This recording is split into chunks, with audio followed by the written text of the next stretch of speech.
12મું અને અંતિમ ઘુષ્મેશ્વર જ્યોતિર્લિંગ, જે મહારાષ્ટ્રની અંદર ઔરંગાબાદની અંદર છે. મેરે ભાઈ બહેન, બસ આજ એક જ્યોતિર્લિંગની કથા લઈ અને આપણે કથાને વિરામ આપશું, દર્શન માટેનો મોકો આપશું. એટલે બહુ શાંતિથી બધા બેસે. દક્ષિણ દિશાની અંદર દેવગીરી નામે એક પર્વત છે અને ત્યાં ભારદ્વાજ કુળની અંદર જન્મેલા એક બ્રાહ્મણ, એમનું નામ છે સુધર્મા. એમનું લગ્ન સુદેહા નામની એક બ્રાહ્મણ કન્યા સાથે થયું હતું. ઘણો બધો સમય વીત્યો, સંતાન ન થયું. આ બાજુ જે પત્ની છે એ સુધર્માને કહે છે કે મને એક દીકરો આપો. ત્યારે બ્રાહ્મણ સમજાવે છે કે આપણા ભાગ્યની અંદર હશે તો દીકરો મળશે. એવું નથી આખી દુનિયામાં બધાને દીકરા જ જન્મે. સમજાવી છતાં ન સમજી પાડોશની સ્ત્રીઓ વાંજણી વાંજણી કહી અને તિરસ્કાર કરવા લાગી. ત્યારે હઠાગ્રહ કરીને કીધું કે હે બ્રાહ્મણ, તમે મને એક દીકરો આપો. ત્યારે કીધું, અગ્નિની આગળ લઈ જઈને કે બે ફૂલડા મૂક્યા અને કીધું કે તમે ફૂલ ઉપાડો. જે દીકરો નથી થવાનો એ ફૂલ ઉપાડ્યું. અને આજ પતિ પત્નીએ વાત કરી કે આપણા ભાગ્યની અંદર દીકરો નથી.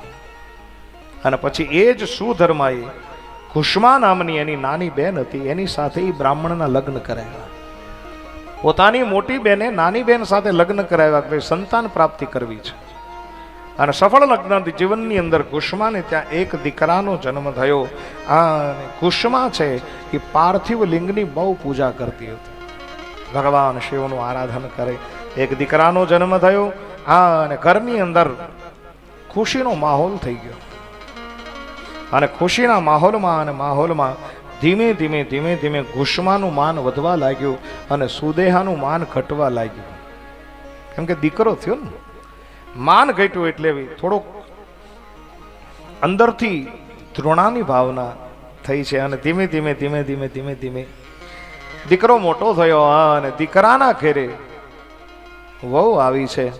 અને સુખી સંસાર જીવે છે. પણ અંદર ઈર્ષાની અગ્નિ છે મોટી બેનને કે આના પ્રતાપે મારું માન ઘટ્યું છે. એટલે એક દિવસ દીકરાને પોતાની છરી વડે મારી કટકા કરી અને તળાવની અંદર નાખ્યા.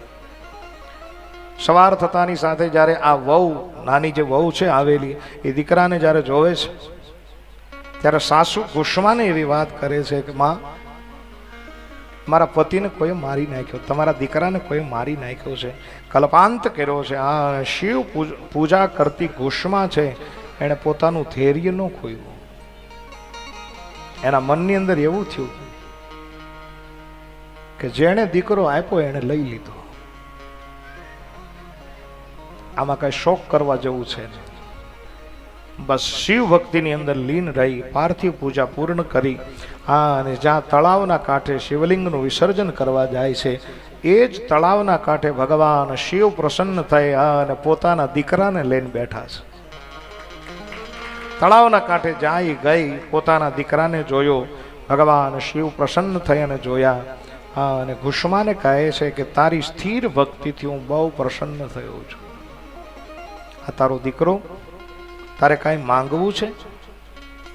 અને એ જ સમયે કુષ્માએ માંગી લીધું કે મહારાજ, મારા લીધે તમે પ્રગટ થયા છો તો આ દુનિયાને આપણે દેખાડી દઈએ અને એના માટે મારું પણ નામ રહી જાય. પ્રભુ આપ બિરાજમાન થાવ, હજારો દર્શન કરી અને લોકો પાવન થાય એટલા માટે આપ અહીંયા સ્થિર થઈ જાઓ.